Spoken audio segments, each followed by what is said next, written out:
अब आगे बढ़ते हैं और बुलाते हैं अपने उस फोक वीर को जिसके तरकश में कई तीर हैं। अब जो नाम मैं लेने जा रही हूँ वो आवाज आज कुशीनगर में उड़ान भरकर इस मंच तक आए हैं। दीपक कुमार जी, जोरदार ताली से स्वागत करते हैं दीपक कुमार जी का।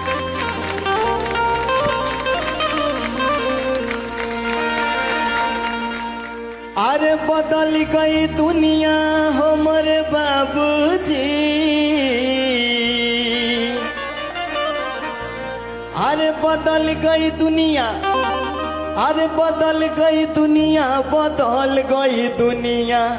आई हो दादा बदल गई दुनिया, आई हो दादा बदल गई दुनिया, आई हो दादा बदल गई दुनिया, बदल गई दुनिया, बदल गई दुनिया, बदल गई दुनिया।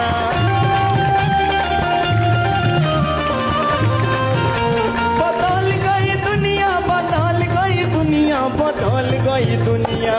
आई हो दादा बदल गई दुनिया, आई हो दादा बदल गई दुनिया, आई हो दादा बदल गई दुनिया।